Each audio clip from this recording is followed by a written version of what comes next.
Xin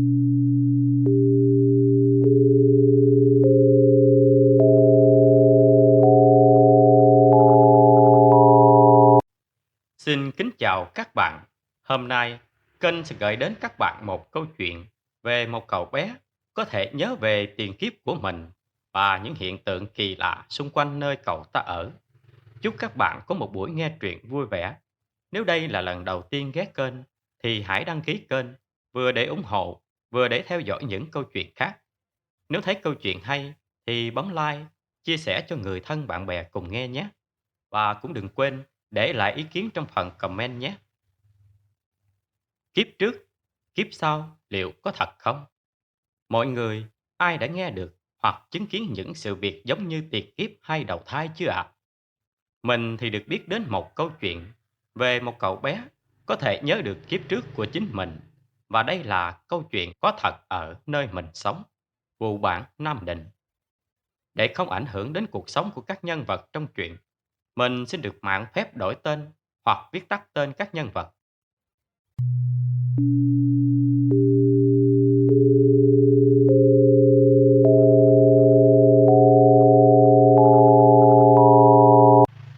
Chúng tôi tìm đến nhà chú Tâm ở thị trấn Vụ Bản. Lúc trời gần 9 ngọ, không khó để hỏi thăm nhà chú Tâm Thiếm Thịnh. Bởi dường như câu chuyện hồi sinh của cháu Tính ở cái thị trấn nhỏ ngày nay, cả cháu bé lên 10 cũng kể rành mạch được. Cổng nhà chú Tâm có ba cháu nhỏ, khoảng 9-10 tuổi đang nô đùa. Thấy tôi cất lời hỏi thăm, một cháu bé nhìn trắng trẻo ngôi ngô nhất trong đám, nhanh nhảu: "Cô hỏi bố cháu à, bố cháu đang ở trong nhà, cô vào uống nước để cháu gọi bố." Trong lúc chúng tôi đang ngờ ngợ đoán chừng cậu bé lúc nãy chính là bé Tính nổi tiếng, tiêu tốn không ít giấy mực của báo chí, thì chú Tâm bước ra. Bên ấm trà nóng, liêm diêm nhìn làn khói thuốc xám, chú Tâm gật gù khi nghe chúng tôi dè dặt nói lý do đến thăm nhà. Ngẫm nghĩ một lúc, chú Tâm dụi tắt điếu thuốc đang cháy dở, thẳng thắn nói: "Nói thật với mấy cô, tôi cũng không có ý định tiếp phóng viên nữa. Một phần tôi cũng không muốn mọi người nhắc quá nhiều về chuyện của cháu. Tôi muốn mọi người coi cháu như đứa trẻ bình thường khác. Nhưng vì các cô đã đến đây, tôi sẽ kể rành mạch không giấu giếm. Cũng là để đính chính vài thông tin mà một số báo chí không nói chính xác hoàn toàn, khiến tôi rất bức xúc." Chú Tâm và Thiếm Thịnh cưới nhau được 6 năm, mới sinh được một bé trai tên Tín vào tháng 2 năm 1992. Tín lớn lên bụ bẫm xinh xắn, trong sự yêu chiều hết mực của gia đình. Thế nhưng, đến 5 năm tuổi, tai họa bất ngờ ập xuống. Hôm đó là vào buổi chiều tháng Giêng. Chú Tâm đang nằm đọc báo, bỗng giật mình chồm dậy, ruột gan như lửa đốt. Chú gọi Thiếm Thịnh vào, bảo thằng Tín đâu á, tìm nó về đi. Thiếm Thịnh tìm gọi mãi, nhưng không thấy Tín đáp lại. Ra bờ sông gần nhà, Thiếm chỉ nhìn thấy một chiếc dép của đứa con để trên bờ. Dưới dòng nước xanh ngắt, nhìn thấu tận đáy, không thấy điều gì bất thường. Thiếm chạy vào báo cho chú Tâm. Bỏ tờ báo xuống, chú hớt hải chạy ra phía bờ sông, thì nhìn thấy xác của con trai nổi cách bờ 3 mét. Chú kể, chú lao xuống dòng nước ôm chặt lấy con nhấc lên bờ, nhưng tất cả đã quá muộn. Giọng chú lạc đi, không giấu vẻ kinh hoàng khi nhắc về cái ngày đau thương ấy. Tính mất đi khiến cả chú Tâm và Thiếm Thịnh đều như kẻ mất hồn. Nỗi đau càng nhân lên gấp bội khi Thiếm Thịnh do vấn đề sức khỏe mà không còn khả năng làm mẹ nữa. Trong cơn vật vã, bà cụ hàng xóm mà sau này chú Tâm mới biết bà là một người có khả năng đặc biệt, có sang vỗ vai chú và bảo: "Con yên tâm, sớm muộn gì nó cũng tìm về với con thôi." Khi ấy, vì quá đau buồn, chú chỉ xem lời bà như lời an ủi của những người hàng xóm tốt bụng khác. Vắng tiếng cười trẻ thơ, căn nhà chỉ còn hai người lớn trở nên hoang lạnh hơn bao giờ hết. Là con một, phải chịu áp lực từ phía gia đình. Chú Tâm buồn bã, chả thiết làm gì, suốt ngày ngơ ngẩn ngẩn ngơ như người hóa dại. Năm 2006, cả hai vợ chồng vẫn chưa nguôi nỗi đau mất con, thì nghe người ta rỉ tai: ở xóm cội xã Yên Phú, Lạc Sơn, cách nhà chú chừng 3 km. Có cháu bé nghi là con lộn của chú Tâm, bé tên Bằng, sinh vào tháng 10 năm 2002, là con một gia đình người Mường. Nhưng ngay từ khi biết nói, đã khăng khăng bảo mình là người Kinh, nhà trên thị trấn Vụ Bản. Vốn chưa bao giờ tin vào cái chuyện đầu thai như kiếp luân hồi của nhà Phật. Nhưng hai chú thím vẫn đánh bạo tìm đến nhà cháu bé nọ. Thật bất ngờ, khi hai người đến nơi, bé không hề thấy lạ mà gọi bố mẹ, xưng con và quấn quýt không rời. Chú Tâm và thím Thịnh ngỏ lời mời cô chú Do người sinh ra bé Bằng đến nhà chơi. Nghe thấy thế, Bằng vui lắm, trèo phát lên xe hào hứng như đứa trẻ lâu ngày được về nhà. Vừa vào nhà, bé Bằng đã chạy quanh nhà tìm đồ chơi mà Tính trước kia thích. Bé hỏi: "Mẹ ơi, chiếc xe bíp bíp của con mẹ cất đâu rồi?" Chú Tân và Thiếp Thịnh cùng mọi người ngơ ngác nhìn nhau. Bé còn tự nhiên chạy vào giường chú Tâm và Thiếm Thịnh, nằm trên đó rồi bi bô: "Ngày xưa con ngủ chỗ này bố nhỉ?" Nghe con nói và thấy những hành động của con, vợ chồng chú Thiếm như chết đứng. Tất cả đều giống hệt như Tính thuở trước, có khác chỉ là khác về hình hài mà thôi. Chú Tâm kể, kể từ ngày gặp bé Bằng thì ăn ngủ chẳng yên, bởi giữa hai người với đứa bé xa lạ dường như có một mối thâm tình gì đó dây dứt lắm. Nhớ con, thương con, nhưng lại sợ người khác bảo là muốn cướp con. Vợ chồng chú hiếm muộn, nhưng vợ chồng cô Do và chú Hòa cũng chỉ có duy nhất bé Bằng là con. Về phần cô Do, cô kể sau lần đến nhà chơi, Bằng nó cứ đòi nằng nặc về nhà bố mẹ. Thấy con nhèo nhẹo khóc, cô Do cũng không biết phải làm sao.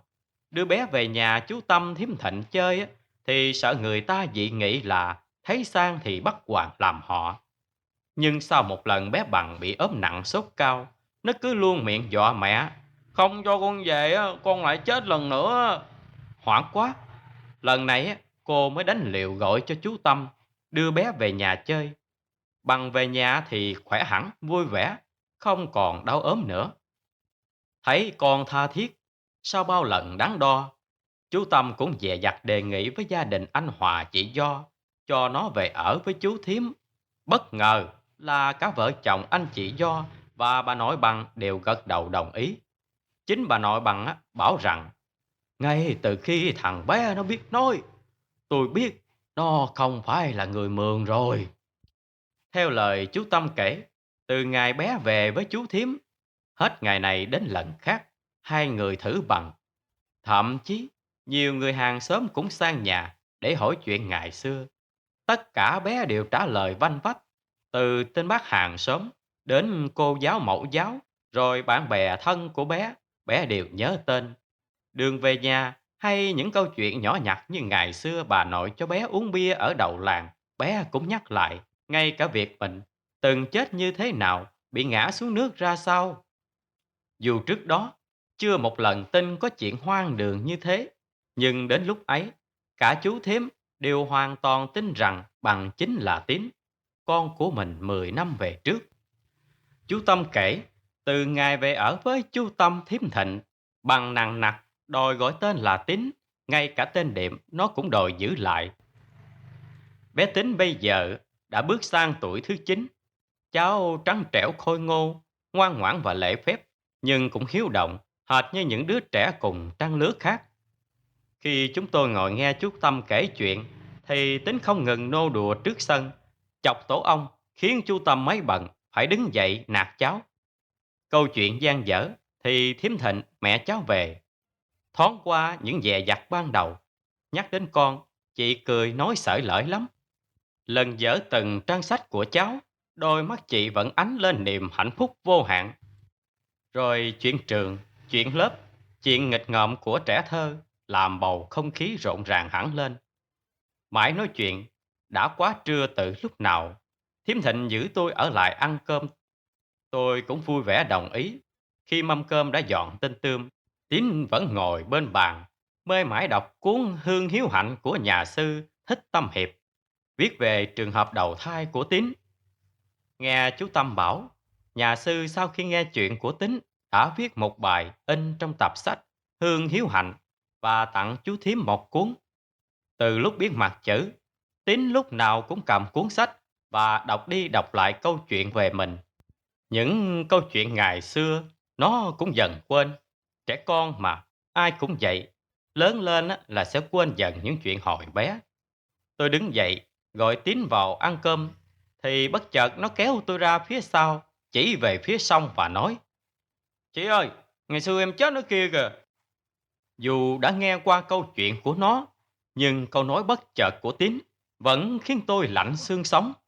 Sau bữa cơm đầm ấm, tôi xin phép chú thím ra về. Trước khi đi, chú trầm ngâm nói: "Nhà nghiên cứu Nguyễn Phúc Giác Hải, Trung tâm Tiềm năng Con Người đã nhiều lần điện thoại gặp chú, mà chú từ chối. Hiện giờ chú chỉ muốn mọi người hãy coi nó như những đứa trẻ bình thường khác. Tính giờ ở nhà chú, với tư cách là con nuôi, chú vẫn thường xuyên đem nó về thăm cha mẹ đẻ." Chiều đến, tôi sang nhà chú chơi, lân la hỏi chuyện thằng Tính, thì biết được nguyên nhân thằng bé chết đuối. Nó kể: "Sáng hôm đấy em ngủ dậy, sau khi ăn sáng với bố mẹ xong á, em ra sau nhà chơi phi tiêu. Đang chờ bọn cái Lễ với thằng Trung sang á, thì em thấy có một người thanh niên đẹp trai lắm chị à. Chú ấy mặc áo sơ mi trắng sơ vin, đứng ở bên kia kìa. Chú ấy cười rồi giãy tay. Em tưởng chú ấy hỏi đường nên em chạy tới nơi thì không thấy nữa. Em đứng nhìn xung quanh cũng không thấy ai hết trơn á. Trong lúc chạy ra á, em không để ý em đạp phải mền chó. Rồi bị bẩn dép á, em xuống rửa chân á thì bị đẩy ngã. Cũng không biết ai đẩy em nữa. Em uống no nước rồi sặc, không thể thở được. Em muốn gọi bố á, nhưng em không kêu được. Rồi sau đấy em cũng không biết nữa. Chỉ biết sau khi tỉnh lại á, thấy bố mẹ khóc bên em mà cũng không phải nữa, là xác của em thôi à. Bố mẹ khóc nhiều lắm. Em chạy lại gọi nhưng không ai thấy em hết trơn á. Chị biết không, cảm giác lúc đó sợ lắm, phát khóc luôn. Và cũng là lúc em biết mình chết rồi. Chị ơi, lạ lắm nha. Em đang đứng với mới suy nghĩ hỗn độn á, thì có một luồng ánh sáng như cánh cửa ấy. Em cũng tò mò định chạy đến xem là cái gì á. Nhưng thấy bố mẹ vật vã như vậy á, với lại em cũng sợ nữa, nên em chẳng dám nhấc chân lên luôn. Em cứ quẩn quanh ở cạnh bố mẹ thôi à. Cũng may á là em chết gần nhà nên vẫn được nhìn thấy bố mẹ hàng ngày á. Chỉ có bố mẹ là không thấy em thôi à. Em cũng không biết đi đâu hết á, chỉ biết ở đây thôi à. Dạ lâu sau á, có bố mẹ đẻ em đi qua á. Lúc ấy mẹ đẻ em có bầu nhưng chắc không biết hay sao ấy. Thế là em đi theo bố mẹ về để được sống lại. Đợi đến khi em biết nói á, thì em đòi về nhà luôn à. Vì em nhớ bố Tâm và má Thạnh lắm, không có chịu được. Giọng kể trong sáng của một tâm hồn trẻ thơ. Tôi cũng không biết nên tin hay không nữa. Còn chàng thanh niên áo trắng kia có lẽ là có thật. Vì ngày xưa, con sông đó là một cái mương dẫn nước vào làng tôi. Và ở đó xảy ra một vài chuyện thời chiến tranh. Cho đến tận bây giờ, vẫn có những câu chuyện ly kỳ diễn ra. Sẽ kể tiếp cho mọi người nghe những câu chuyện liên quan đến cái mương, con sông nơi mà Tiến đã chết. Như mọi người đã biết, trong 61 năm Pháp thuộc, từ năm 1884 đến năm 1945, người dân Việt Nam đã phải chịu bao nỗi khổ đau. Năm 45, cuộc chiến cuối cùng với Pháp cũng chấm dứt. Sau cuộc chiến này, rất nhiều lính Pháp đã phải vùi xác dưới mảnh đất Việt. Vào chiều một ngày trong năm 45, người dân quê Vụ Bản nhận được một tin mật báo. Lính Pháp sẽ vào làng để tuần. Ngày hôm ấy, tất cả bà con đều cùng nhau phá đường đi và làm bẫy ở dưới con mương dẫn nước vào làng. Đồng thời, nằm phục kích ở xung quanh với mục đích vào cũng chết, ra cũng chết. 11 giờ đêm cùng ngày, một đoàn lính Pháp khoảng trên dưới 30 tên đi đến. Vì đường đã bị phá, nên muốn vào làng bọn chúng phải lội qua con mương, nơi mà người dân đã đặt sẵn mìn. Đợi khi đoàn lính lội hết xuống mương á, thì cho mìn nổ. Vì là dân đen không được trữ nhiều mìn, nên số lượng ít ỏi, chỉ giết được có 3 tên. Những tên còn lại, vì bị bất ngờ và áp lực mìn nổ, thì cũng lảo đảo hoặc ngã xuống bị thương. Nhân cơ hội ấy, Quân phục kích của hai bên ào ra bắt sống gần 30 tên lính, áp giải về làng, đợi giao cho chính quyền. Sau những ngày ấy, mọi chuyện diễn ra như bình thường. Có thể do cái đói cái khổ, nên không ai còn có thời gian hay sức lực để bận tâm đến những chuyện ma quỷ. Cho đến những năm 80, người dân quê bắt đầu truyền tay nhau những câu chuyện ly kỳ về ba người thanh niên bên cái mương, con sông nơi mà Tín chết. Sau khi vợ chồng chú Tâm mất con, người dân trong xóm xôn xao. Họ kể với nhau những chuyện lạ ở nơi con sông ấy. Vào những đêm trăng sáng, họ thường thấy có ba người con trai mặc áo trắng quần tây, ngồi hút thuốc trên mỏm đá bên bờ sông. Có những người vì công việc phải đi làm đến 3 giờ sáng mới về. Đi qua đây cũng bị trêu. Lúc thì nó kéo cây tre xuống thấp ngang mặt đường. Có người không biết, dắt xe qua, kết quả là cây tre bật lên và mang theo cả chiếc xe đạp lên cây. Có người lại bị nó gọi tên nhiều đêm. Nó còn biến thành ba con chó trắng, đuổi theo xe những ai đi làm đêm về ngang qua đó. Nhưng chỉ bị trêu mà chưa ai trực tiếp nhìn thấy mặt ba người đàn ông ma này. Lâu dần thành quen, và vì miếng cơm manh áo, vì cuộc sống mưu sinh, mà người dân dần dần quen với những thứ ấy. Cho đến một ngày, có lẽ không còn trêu người được nữa. Nó chuyển sang phá phách cuộc sống yên bình của người dân quê tôi. Cuộc sống thay đổi, những ngôi nhà mọc lên như nấm. Vì là ở mặt đường, nên những mảnh đất dọc con sông nhỏ ấy đều rất có giá. Gia đình ông Ca, một người dân sống ở giữa làng, để dành được chút tiền tiết kiệm, mua miếng đất ngay sát con sông để xây ngôi nhà 2 tầng khang trang với 5 người ở, 2 vợ chồng và 3 đứa con. Ngày khánh thành nhà mới, gia đình ông cũng làm lễ cúng và rước ông thần đất về thờ. Mọi việc diễn ra êm đẹp, cho đến một năm sau, vào đêm 14 tháng 7 âm lịch, cả gia đình ông đang chìm trong giấc ngủ, thì bỗng tiếng chó rên ư ử, thỉnh thoảng lại kêu ăn ẳng như bị ai đánh. Ông Ca bật điện dậy mở cửa và nhìn ra ngoài thì không thấy gì. Chỉ có con chó thấy chủ nó vẫy đuôi mừng và chạy vút vào trong nhà, rồi chui vào nằm im một góc, mắt nhìn ra cửa như sợ thứ gì đó. Ông Ca thấy vậy, có hơi lạ, nhưng đang trong cơn ngái ngủ nên cũng không để ý nhiều. Đóng cửa tắt điện và đi ngủ tiếp. Sáng hôm sau, vừa mở cửa, đập vào mắt ông là những hạt cơm trong bát cơm chó vung vãi khắp hiên nhà. Ông nghĩ, có lẽ đêm qua con chó đã sợ thứ gì mà tự hắt đổ bát cơm của mình. Suy nghĩ thoáng qua, rồi ông quay lại vào với đống công việc hàng ngày. Đêm 15 lại đến, và đêm nay con chó nhất định không để ông xích, cứ nằm lì ở góc nhà vì sợ nó ốm. Rồi ông cũng để nó ở trong nhà, đóng cửa tắt điện và chìm vào giấc ngủ. Lần này là bà Hắc, vợ ông Ca. Bà giật mình tỉnh giấc mồ hôi đầm đìa. Ông Ca hỏi, nhưng bà không nói, chỉ bảo ông Ca bật đèn ngủ cho bà dễ ngủ. Vì nghĩ cả ngày làm mệt, đêm về nằm mơ là chuyện bình thường. Sáng hôm sau mở cửa ra, một khoảng hiên nhà vương đầy những hạt cơm chó. Nhưng lạ một điều là tất cả những hạt cơm, hạt nào cũng bị ướt và có mùi hôi như cơm thiêu. Ông Ca gọi bà Hắc ra. Khi nhìn thấy việc này và nghĩ đến giấc mơ hôm qua, bà thật sự sợ. Bà bảo ông quét dọn rồi hôm nay không đi làm nữa. Ông dọn dẹp sạch sẽ, rồi đợi các con đi học hết. Ông mới hỏi bà, tại sao thì bà Hắc kể. Ông có nhớ đêm qua tôi bắt ông bật đèn ngủ không? Nhớ, bà bơ thấy gì ạ? Ông Ca nhìn vợ với vẻ lo lắng. Đêm qua tôi mơ có 3 người đàn ông ngồi bóc cơm của con Milo nó ăn. Cả 3 người đều mặc áo trắng đội mũ cối. Tôi sợ quá, gọi ông rồi tỉnh luôn. Cứ nghĩ đi làm về mệt nên ngủ mơ linh tinh thôi. Chuyện này là như thế nào hả ông? Bà Hắc vừa kể, trán vừa lấm tấm mồ hôi. Ông Ca động viên vợ, rồi hôm sau đưa vợ con về nhà ngoại, còn mình ở lại lo mọi chuyện. Làng bên có một ông thầy cúng rất có tiếng. Hôm nay nhà có công việc, ông cũng sang mời thầy về.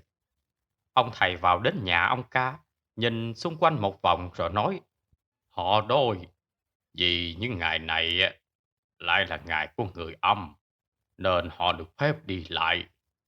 Nhưng đất có thổ công, nên họ lẻn vào xin cơm ăn thôi. Bây giờ chuẩn bị lễ cho tôi gồm một mâm xôi, một miếng thịt luộc, một bó nhang, một sấp tiền vàng mã, một lít rượu. Tôi làm lễ rồi xin họ không phá nữa là được. Ông ca chuẩn bị lễ lạc đầy đủ. Thầy cúng đến quá trưa thì xong. Thầy cho 4 lá bùa, dặn chôn ở 4 góc nhà. Rồi ông đón vợ con về. Sau hôm đó thì không còn chuyện gì xảy ra nữa. Cho đến một ngày, ông ca có biểu hiện là mọi người nói ông bị thần kinh. Nhưng các giả trong làng lại nói á, là ông bị hành. Vào một ngày Chủ nhật mùa đông tháng 12, khi cả nhà vừa ăn trưa, trong lúc ông ca ăn cơm có uống một chút rượu, cũng say ngà ngà, ông lên giường đánh một giấc để chịu tiếp tục đi làm. Trong tiết trời mùa đông lạnh thấu xương ấy, vậy mà ông cứ đổ mồ hôi, ướt sũng người như vừa tắm, rồi đòi bật quạt. Bà Hắc thấy vậy thì cũng lo cho chồng. Bà nói, ông vừa uống rượu nên người nóng thôi. Bật quạt nhớ trúng gió thì sao? Thôi, ngủ một tí, chiều còn đi làm. Bà khuyên chồng, không thấy chồng nói gì, nên bà cũng thiêu thiêu chìm vào giấc ngủ. Bỗng bà Hắc cảm thấy lạnh toát. Cái lạnh không phải do thời tiết, mà là cái lạnh rờn rợn chạy dọc sống lưng. Bà quay sang ôm chồng thì giật mình khi thấy chồng là ông ca, người cứng đờ lạnh ngắt. Bà hốt hoảng gọi các con rồi sai đứa lớn chạy đi gọi ông Đê hàng xóm lân cận nhờ giúp đỡ. Trong lúc đó, bà nhanh tay lấy chai dầu bôi khắp người ông ca, rồi liên tục dùng tay xoa hai bàn tay, hai bàn chân của ông để làm ấm cơ thể. Ông Đê sang, cũng là lúc ông ca dần tỉnh lại, nhưng thái độ của ông không như bình thường. Ông ngồi bật dậy, người giật giật, chỉ tay vào từng người trong gia đình, nhưng không nói lời nào, chỉ nghiến răng ken ghét. Ông Đê thấy vậy thì hỏi bà Hắc, ông ấy làm sao? Sự tình như thế nào? Bà kể tôi xem nào. Khuôn mặt bà Hắc trắng bệch méo máu, kể lại toàn bộ. Từ lúc ăn cơm, ông ca có uống rượu rồi những biểu hiện lạ cho ông Đê nghe. Nghe xong, ông Đê nói, thế thì ông ấy bị trúng gió rồi. Bây giờ kêu con A đi mời bác sĩ về đây xem như thế nào. Rồi chạy chở ông ấy đi bệnh viện, chứ như thế này nguy hiểm lắm mà.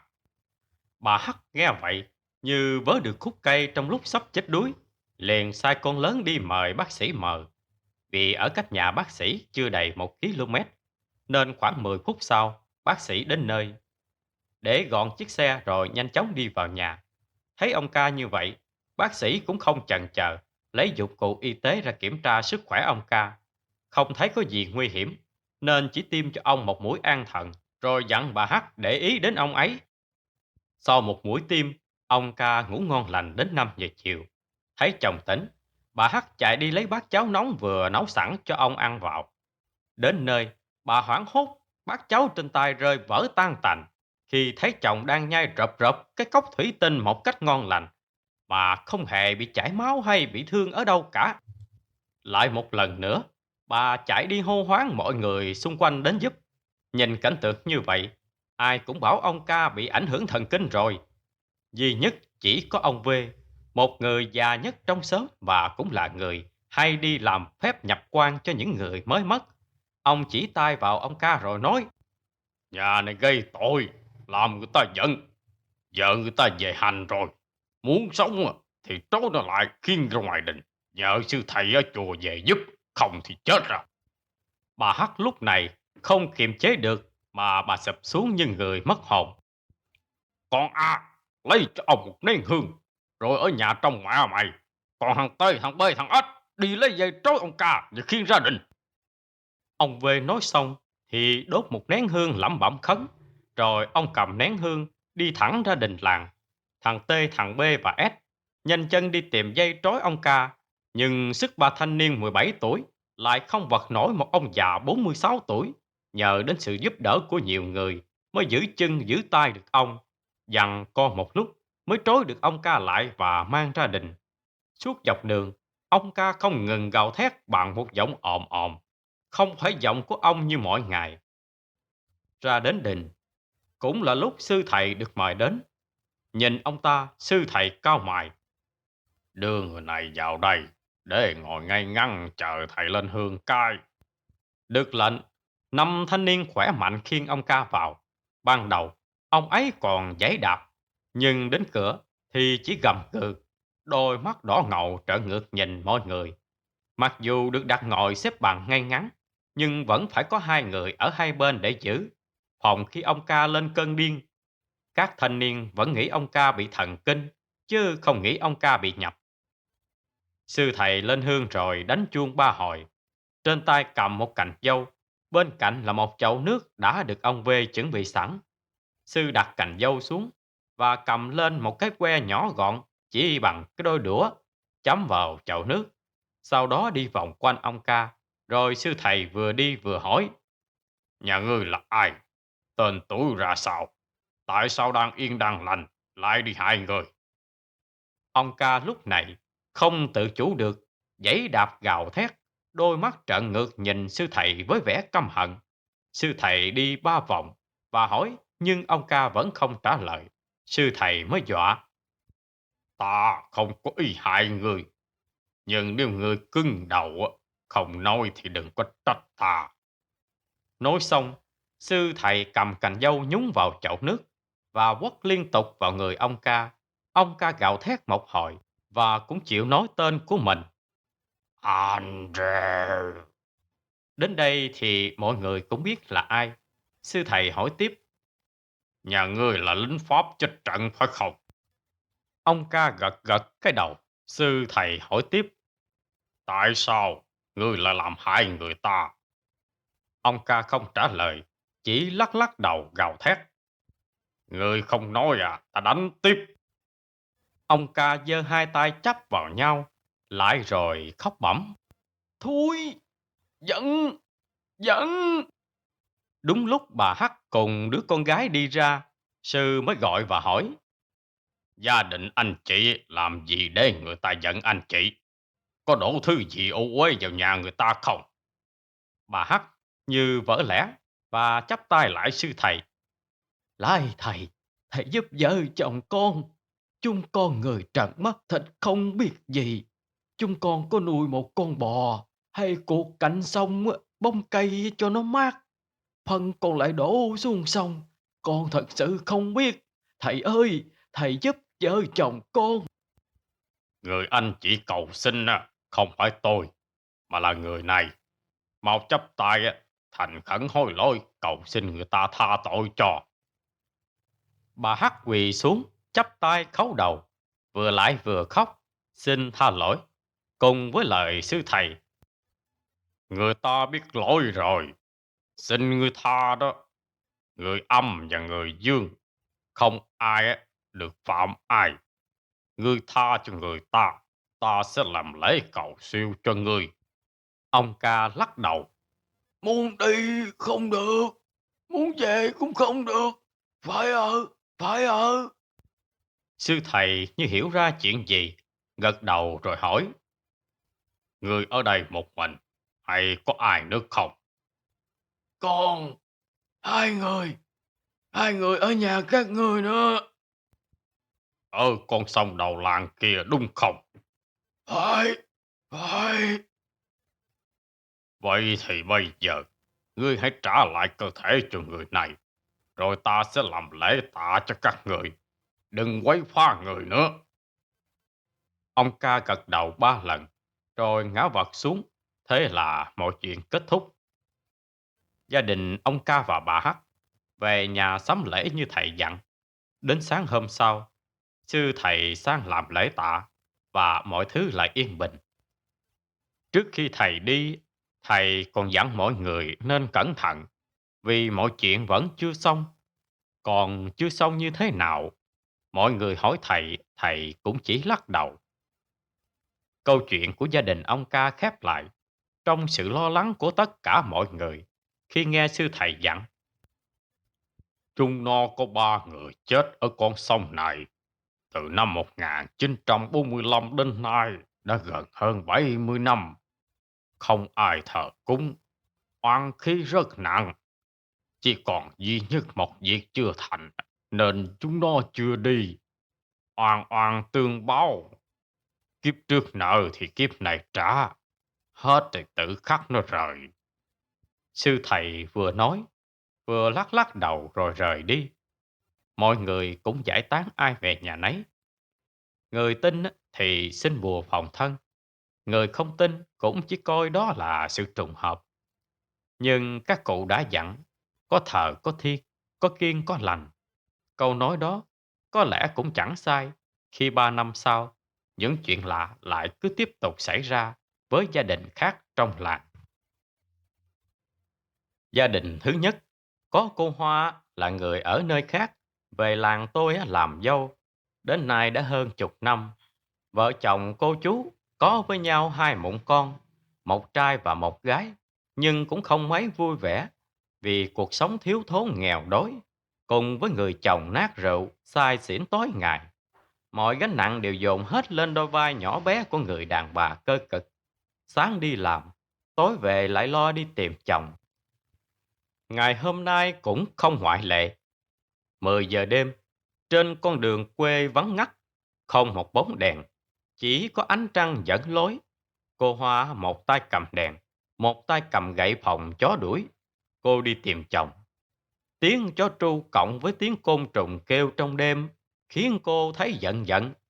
Nhưng nghĩ đến chồng đang nằm đâu đó lạnh lẽo thì cô lại gạt bỏ nỗi sợ hãi mà tiếp tục bước đi. Chân bước đèn soi, mắt cô nhìn để không bỏ sót một vị trí nào. Cứ như thế mà cô Hoa không biết rằng mình đã đi đến đầu làng. Bỗng cô cảm thấy như có tiếng bước chân ở sau lưng mình. Cô Hoa bước nhanh hơn. Tiếng bước chân đằng sau cũng đuổi theo kèm theo tiếng gọi ấm áp. Cô ơi! Cô ơi! Nghe tiếng người, nỗi sợ hãi của cô Hoa dần lắng xuống. Cô quay người lại về phía sau. Ai vậy ạ? Đứng ngay sau lưng cô Hoa là một chàng trai rất đẹp.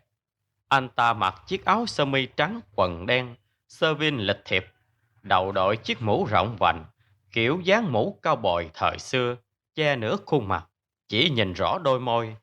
Thấy cô Hoa đáp lời, anh ta nở một nụ cười tươi, lộ hàm răng trắng đều. Cô đi đâu mà muộn thế này? Tôi đang đi về nhà mà trời tối quá. Cũng may mà gặp cô có đèn. Nhà cô ở đâu? Cho tôi đi cùng với nhé. Giọng nói trầm ấm khiến cô Hoa ngây dại. Cô cảm thấy mình như được quay trở về thời thanh xuân. Cái thời mà xung quanh cô có bao người theo đuổi. Thời ấy cô cũng là một thiếu nữ xinh đẹp, nổi tiếng khắp vùng. Một luồng gió thổi qua khiến cô rùng mình. Quay trở về thực tại. Tôi đi tìm chồng. Tôi đi hướng này. Anh có cùng đường á, thì đi chung một đoạn. Hai người vừa đi vừa trò chuyện. Cuộc sống khổ cực khiến con người cô Hoa cũng trở nên khô khan. Ngày ngày tất bật với công việc, về nhà lại lo chuyện chồng con, chẳng còn thời gian mà đi trò chuyện với hàng xóm láng giềng. Nên những nỗi buồn, nỗi khổ cứ chất chứa trong lòng. Đến ngày hôm nay, gặp người xa lạ, nhưng nói chuyện lại như quen từ bao giờ, khiến con Hoa cảm thấy thoải mái.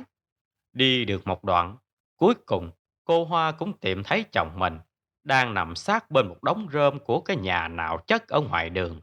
Vội chải vào dìu chồng dậy. Cô quay ra định chào người thanh niên rồi đưa chồng về. Đảo mắt nhìn xung quanh, không thấy anh ta đâu.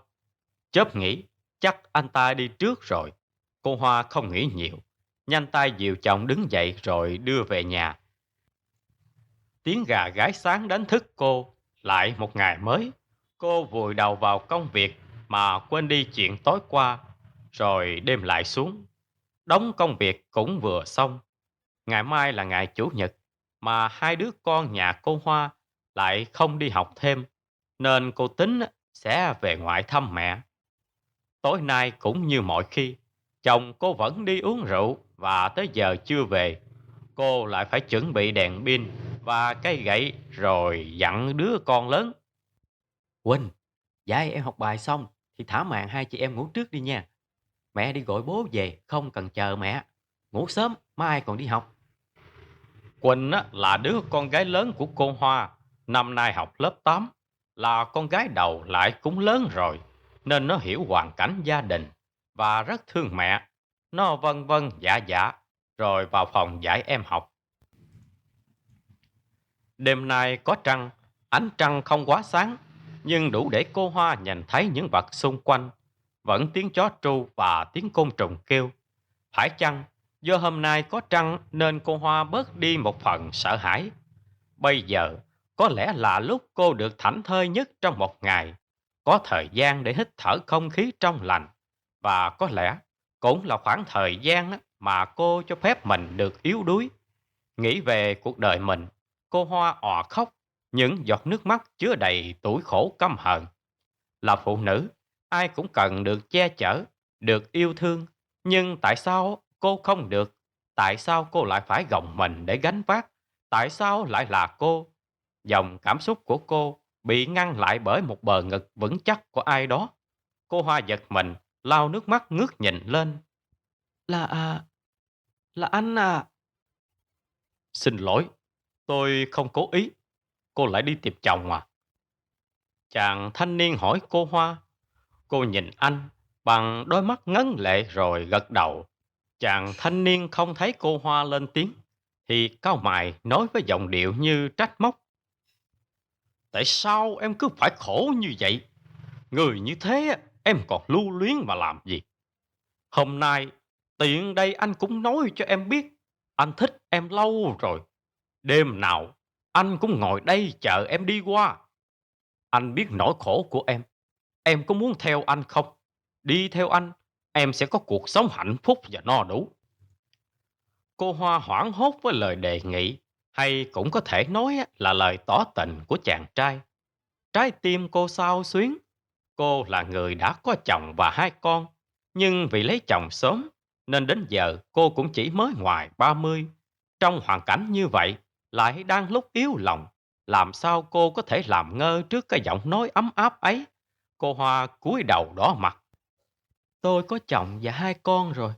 Tôi bỏ chồng được, nhưng còn các con tôi không thể bỏ.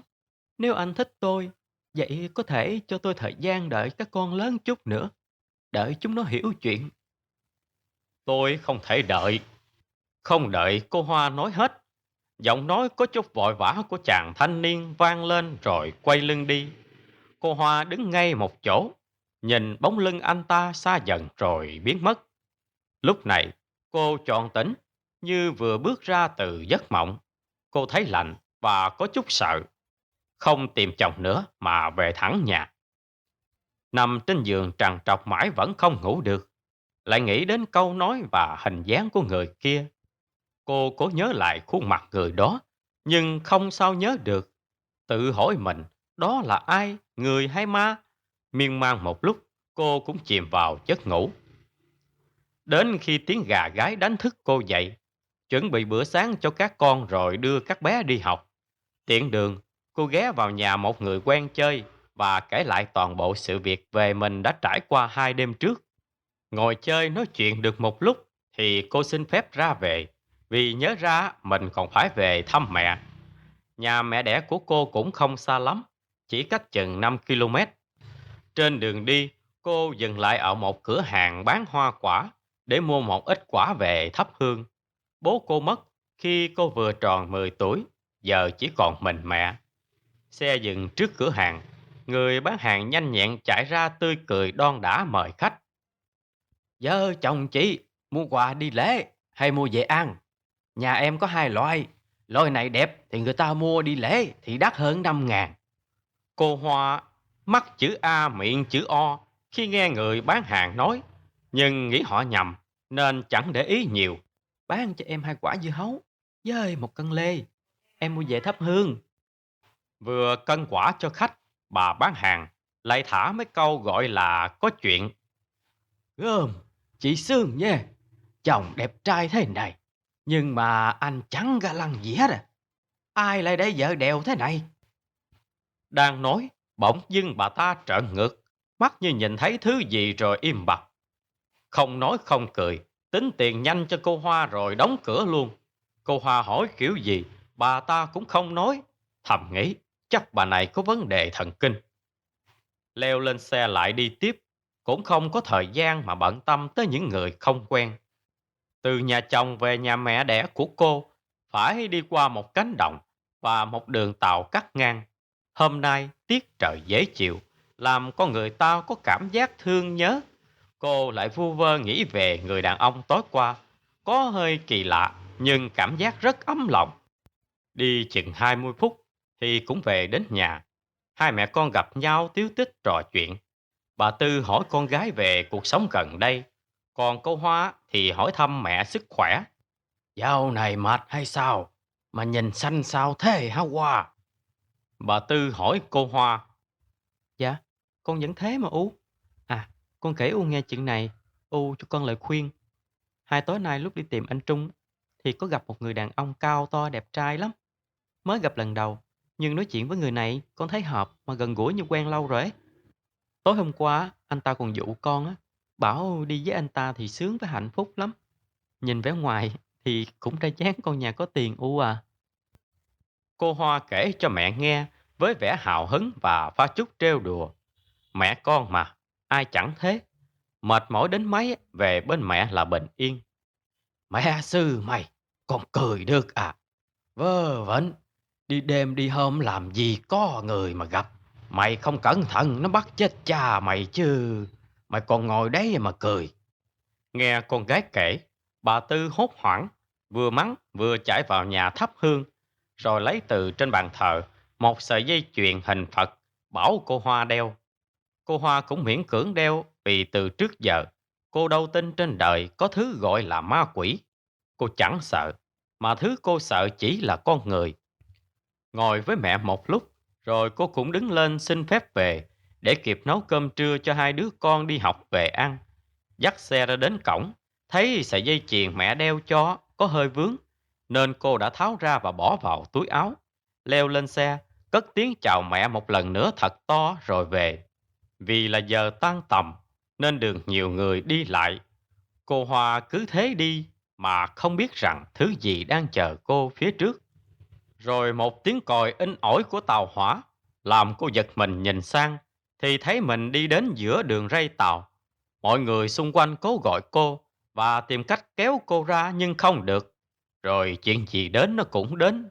Lúc cô Hoa bị tàu đâm, có người kể họ loáng thoáng nhìn thấy một bóng người con trai nhưng chỉ thấy mờ thôi.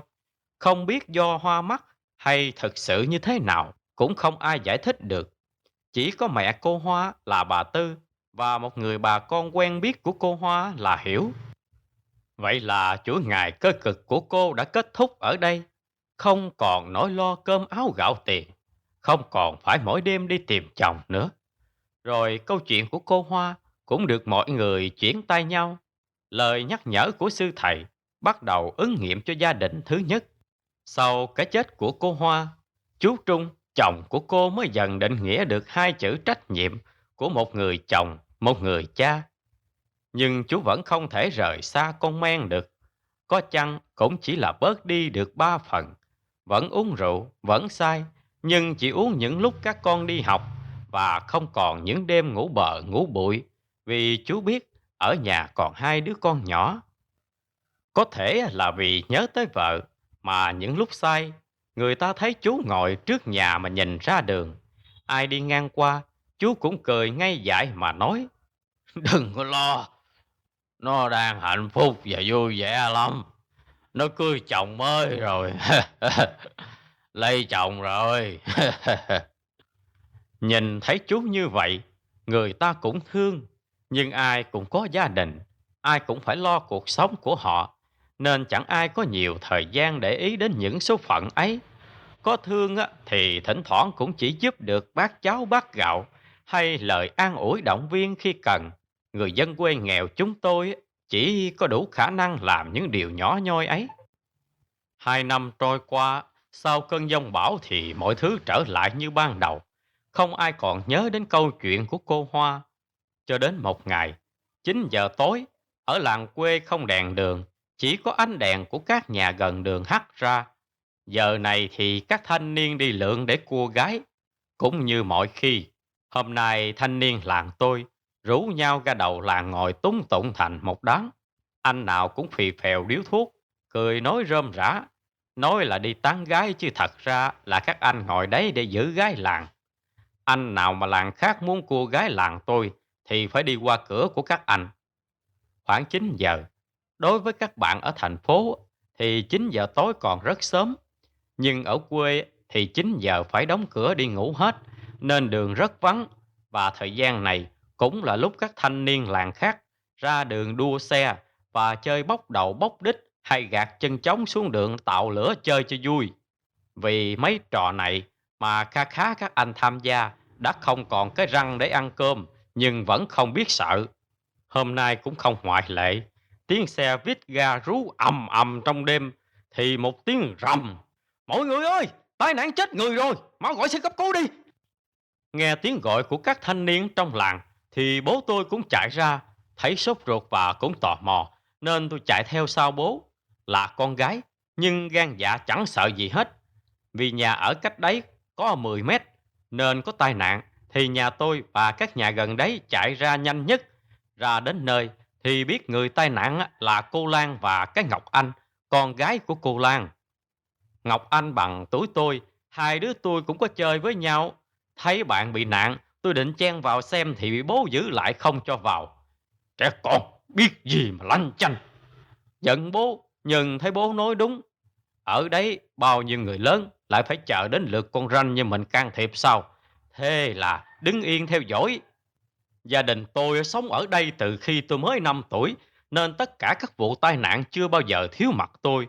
Bố cũng là người thường xuyên sơ cứu và gọi cứu thương cho những người tai nạn. Lần này cũng vậy, vẫn là bố, những người khác họ chỉ hỗ trợ chứ không dám lại gần. Anh Thứ ơi, gọi cấp cứu nhanh lên, chị Lan bị nặng lắm, còn bé Ngọc Anh thì không sao, nó có vẻ chỉ bị thương bên ngoài thôi, nhanh lên anh. Bác Thứ vội vàng lấy điện thoại gọi cứu thương. Cùng lúc ấy, một thanh niên trong đám chạy về nhà cô Lan để gọi người. 10 phút sau thì chồng cô chạy ra và lên xe cứu thương cùng vợ con. Đưa họ đi xong thì công an cũng đến. Họ giải tán người dân, chỉ giữ lại đám thanh niên cùng người gây tai nạn và bố tôi để lấy lời khai. Lấy lời khai xong, giải tán hiện trường xong thì ai về nhà nấy. Tôi cũng về leo lên giường, định kể cho mẹ nghe thì chưa kể, đã nằm ngái khò khò từ lúc nào. Sáng hôm sau ngủ dậy, mẹ cũng vừa đi chợ về. Mẹ kể luôn cho bố nghe những chuyện mà mẹ nghe được ngoài chợ. Anh ơi, cô Lan hôm qua bị tai nạn. Lúc ấy, anh ra đến đây thì cô ấy như thế nào? Anh ra đến thì đang nằm im rồi. Anh cũng không dám động vào.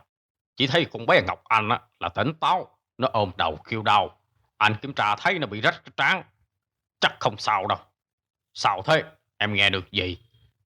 Thì sáng nay ra chợ người ta báo cô Lan bị gãy quai hàm, đứt ruột, gãy 8 cái xương sườn, với chân tay, xương đầu và răng cũng mất mấy cái, nguy cấp lắm, không biết có qua nổi không nữa. Thế còn Ngọc Anh nó có sao không? Con bé thì bị khâu ở trán mấy mũi thôi, không có sao. Thế thì mai rồi, cầu trời Phật phù hộ cho mẹ con nó bình an. Khổ, ăn ở hiền lành mà sao gánh họa nặng thế? Vì bị nhẹ nên Ngọc Anh được về sớm để đi học. Nó buồn lắm, cứ ngồi một chỗ chẳng chịu đi chơi với bọn tôi. Thấy vậy, tôi cũng đến bên an ủi nó, chuyện trò cho nó vui, rồi dần dần cũng lân la hỏi cái vụ tai nạn như thế nào. Thôi, đừng buồn nữa, mẹ cậu sẽ nhanh khỏi thôi. Cậu không sao là đỡ được một phần cho bố rồi. Ừ, tớ biết rồi, nhưng mẹ tớ bị nặng quá à. Đến hôm nay là ngày thứ 5 rồi, mà mẹ tớ vẫn chưa phẫu thuật được hết, vì sức khỏe mẹ tớ yếu. Bà tớ thì đi cầu cúng khắp nơi rồi, bà còn đi xem hạn cho mẹ tớ nữa. Bà nội tớ mê tín lắm. Cái này thì phải công nhận, vì bà nó mê tín tới mức nhắc đến tên bà là người ta nghĩ ra hai chữ cuồng tín. Nó nói tiếp, không biết bà tớ đi xem ở đâu, người ta nói mẹ tớ bị người âm cố tình hại. Tớ cũng chẳng biết như thế nào nữa. Tôi nghe thấy thế, thì cái bản tính tò mò trỗi dậy. Là như nào? Thế tối hôm đấy cậu có nhìn thấy gì lạ không? Lạ là lạ làm sao? Ý cậu là ma hả? Ừ, thì kiểu vậy. Tớ cũng không thấy gì, nhưng rõ ràng cái thằng kia nó phóng nhanh như thế á.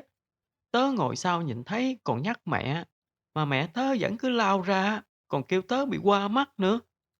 Tớ biết sẽ có tai nạn, nhưng nhanh quá tớ không kịp cản mẹ. Với lại, mẹ tớ cũng đang đi nhanh nữa. Dội về tại thằng em tớ nó khóc quá, không chịu đi ngủ. Mẹ tớ sợ bố mắng á, nên về dội. Kể đến đó nó gục xuống bàn khóc. Tôi ngồi cạnh động viên nó một lúc, thì tiếng trống vào học vang lên, lại tiếp tục với những tiết học nhàm chán. Rồi một buổi học cũng qua, lững thững từng bước về nhà, vừa đi vừa nghĩ tới cái mà Ngọc Anh nói, mẹ tớ bị người âm hại rồi. Nhớ lại những câu chuyện đã từng xảy ra, sâu chuỗi lại tất cả, thì tôi thấy nó đều có một điểm chung. Vụ của ông ca là do ai? Vụ của cô Hoa là do ai? Giờ tới vụ của cô Lan cũng xảy ra tại nơi này, liệu có phải là do nó? Vừa nghĩ vừa bước, rồi cũng về đến nhà. Chiều nay được nghỉ, tha hồ mà đi chơi. Trong bữa cơm trưa, vừa ăn vừa nghe bố mẹ nói chuyện. Câu chuyện chỉ xoay quanh vụ tai nạn của cô Lan, bởi nó có quá nhiều yếu tố. Mẹ gắp miếng cá rán thơm ngon cho bố rồi nói, hôm nay á, em ra chùa lễ, nghe người ta nói chuyện bà mẹ chồng của cô Lan. Đi xem bói, á, bảo cô Lan bị người âm hại. Ồ, đúng như những gì sáng nay mình vừa nghe luôn. Ở nhà tôi chỉ dám thầm nghĩ, chứ không dám nói, vì lúc bố mẹ tôi đang nói chuyện, tôi không được phép nói leo vào. Thế là cứ ngồi ăn và nghe thôi, thì làm dũng sĩ diệt mồi cũng được. Bố tôi nghe mẹ nói vậy, thì dừng đũa, chuyển hướng mắt về mẹ. Làm sao? Sao lại là người âm hại? Ai kể cho em thấy? Thì các bà ở cùng với sư trong chùa kể. Các bà kể hôm qua, bà mẹ chồng cô Lan vào chùa lễ, rồi kể cho sư chuyện bà đi xem bói. Mà anh còn nhớ cái chuyện của anh ca với cái Hoa không? Em thấy cứ lạ lạ làm sao ấy. Y em là nó hả? Em thấy người ta nói vậy, chứ biết thật hư như nào. Nhưng mà sâu chuỗi lại thì thấy cũng có những điều khó giải thích thiệt. Thôi, chuyện nhà người ta kệ họ. Không khéo đến tài người khác, mình lại thành kẻ lắm lời à. Bố kết thúc câu chuyện bằng lời khuyên, rồi tiếp tục bữa ăn. Con cũng nghĩ như mẹ. Tôi chỉ dám nghĩ thầm, và quyết định chiều nay sẽ vào làng chơi để hóng. Chiều vào làng chơi, mỗi hôm là tôi đi tìm bọn bằng tuổi để chơi. Nhưng hôm nay khác, cứ chỗ nào có các bà, các thím túm tụm lại, thì tôi chạy vào hóng ké. Rồi thì cũng hóng được một chuyện cực kỳ quan trọng. Đó là đầu mối của vụ tai nạn. Bà mẹ chồng cô Lan đi xem bói. Thầy nói cô Lan bị bắt, nhưng do số cao mạng lớn nên không chết. Ai bắt? Còn ai nữa? Sau câu hỏi ấy thì mọi người mới nhớ lại lời sư thầy nói. Nó chưa dừng lại, nó còn muốn bắt người. Cuộc sống của dân làng tôi bắt đầu bị xáo trộn, bắt đầu có những lo lắng và sợ hãi.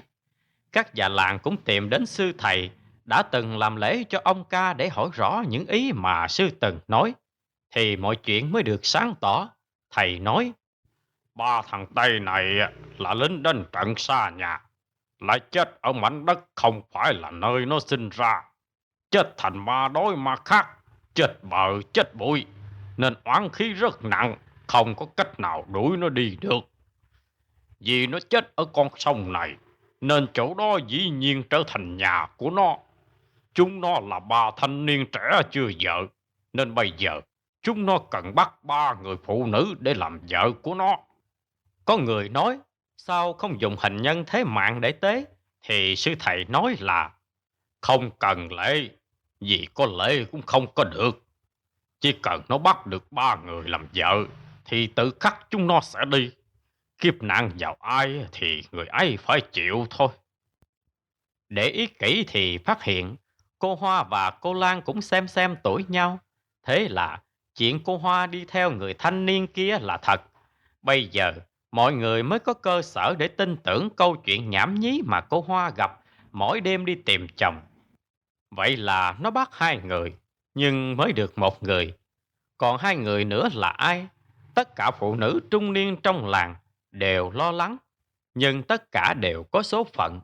Có ma thì cũng có thần, người ta cũng tự động viên mình. Ông trời có mắt, mỗi con người sinh ra đều có số mệnh. Sau một tháng trời nằm trong bệnh viện, đến nay cô Lan cũng đã được về nhà trong sự vui mừng của tất cả mọi người. Cô đã được bình yên qua khỏi họa nạn, nhưng sức khỏe của cô mới chỉ phục hồi được một nửa. Phần khuôn mặt và hình dáng của cô cũng không còn như trước, do mài mặt xuống đường nên một bên má của cô bị vá bởi một miếng thịt đùi.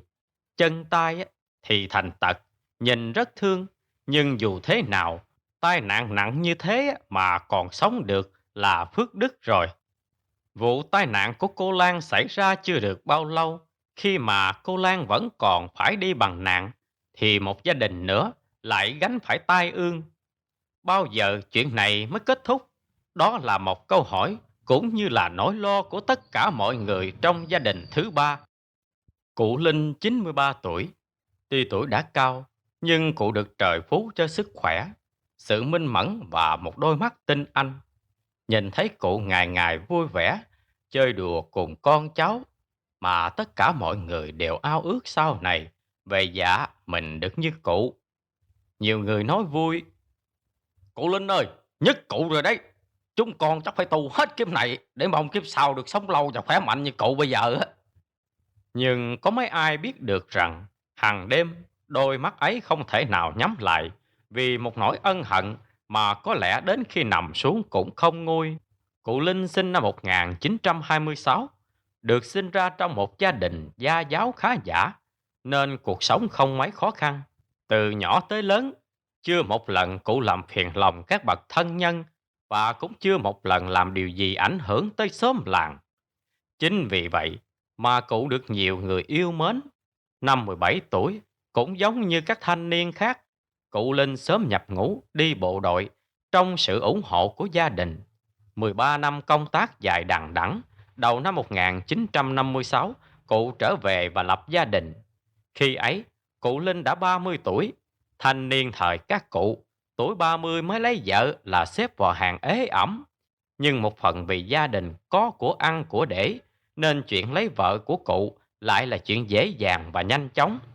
Thế là cụ Linh đã có một tổ ấm riêng của mình, cưới vợ đầu năm, cuối năm một công chúa đã chào đời, và 3 năm sau, năm 1959, gia đình cụ Linh lại chào đón thêm một thiên thần nhỏ là con trai. Cụ đặt cho con cái tên Đức với ý nghĩa mong muốn con trở thành một người có tình có nghĩa. Vì là người của đảng nên cụ chỉ được phép sinh hai con. Chính vì thế mà bao nhiêu hy vọng, bao nhiêu ước mơ hoài bão của tuổi trẻ, cụ đều dồn hết vào cậu con trai vàng bạc ấy. Thế nhưng ông trời chẳng chiều lòng ai.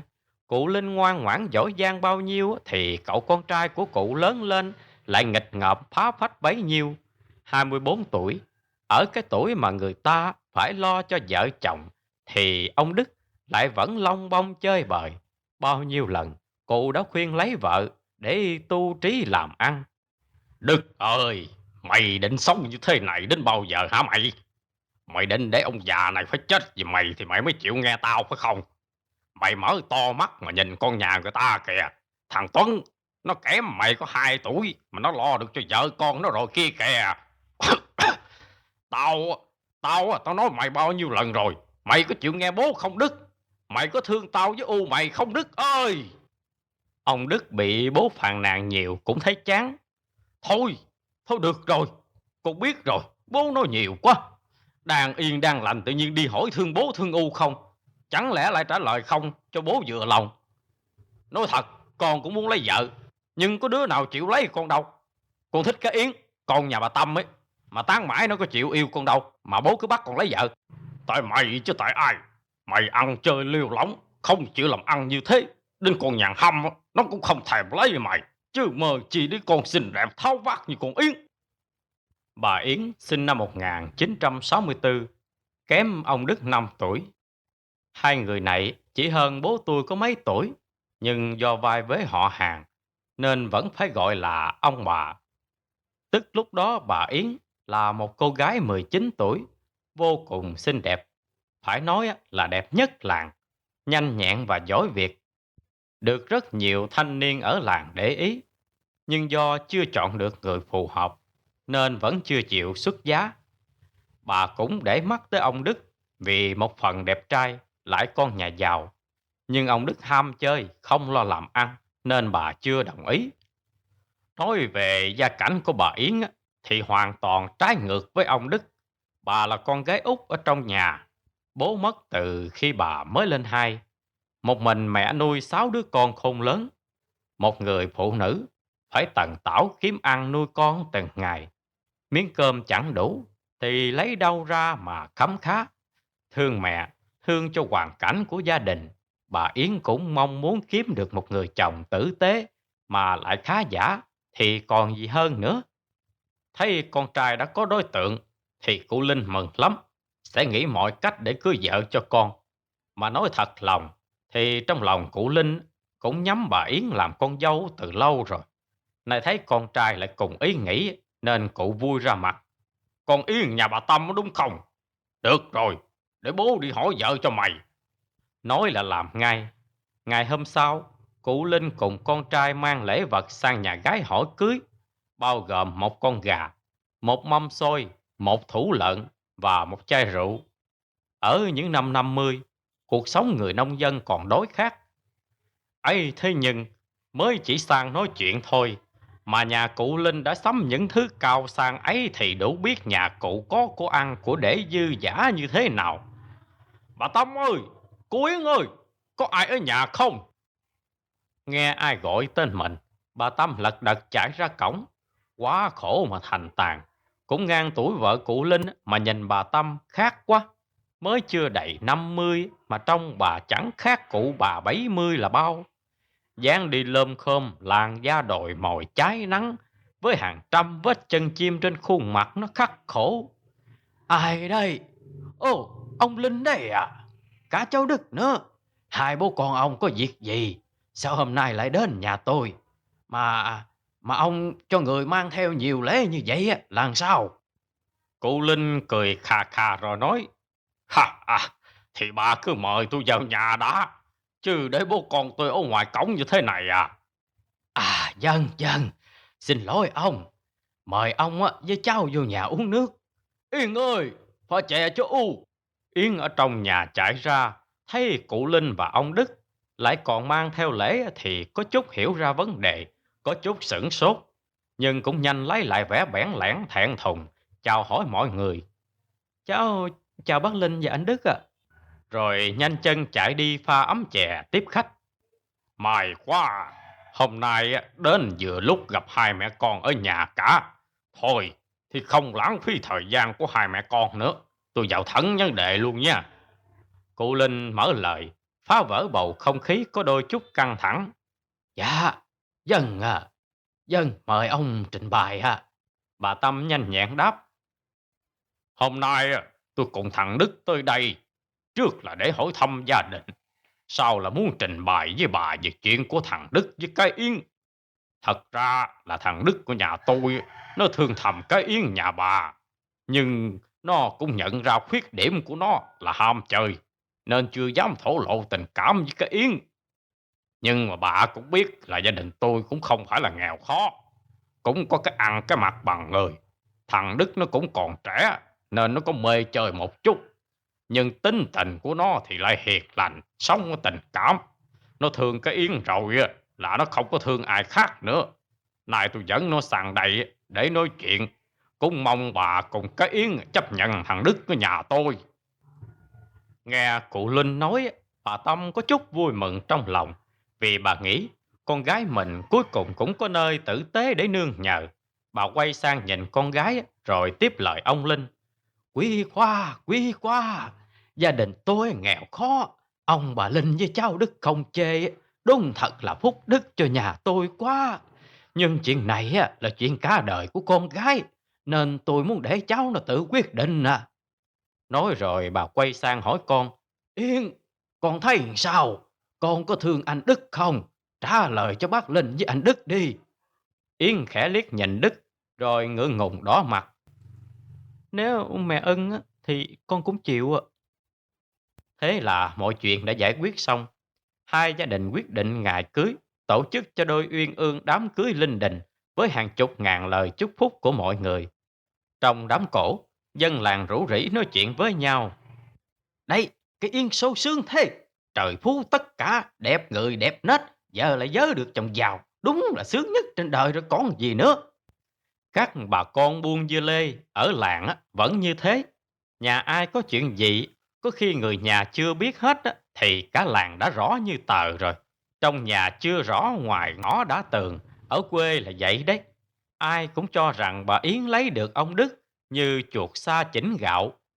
Ừ, thì bà Yến cũng sướng thật. Vì từ ngày lấy ông Đức, bà Yến chẳng phải làm gì. Còn ông Đức lại đổi tính đổi nết, chăm chỉ lạ thường. Thấy con trai thay đổi, bố mẹ chồng lại càng yêu quý cô dâu mới. Có hôm bà Yến đi cắt cỏ bò về, vừa đến cổng đã thấy ông Đức đứng chờ sẵn để dắt xe cho vợ. Nhìn thấy như thế thì đến bà Yến còn nghĩ mình sướng, chứ nói chi người ngoài. Bao nhiêu năm cứ yên bình trôi qua, bà Yến sinh cho ông Đức 3 người con, 2 người con gái và 1 người con trai. Các con của ông bà cứ lớn dần lên trong tình yêu thương của đại gia đình, rồi lần lượt từng người một cũng có gia đình riêng. Ông Đức và bà Yến cũng lên chức ông bà, rồi cụ Linh cũng có chắc.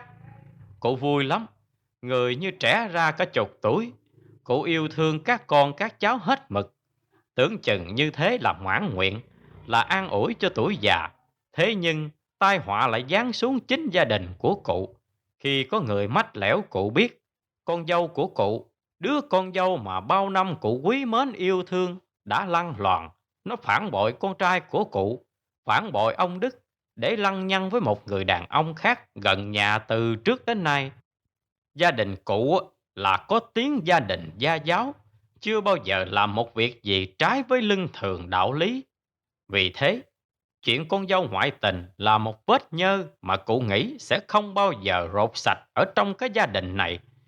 Chưa rõ thật hư, thì cụ Linh đã bắt ông Tuấn gọi hết tất cả con cháu về để họp gia đình.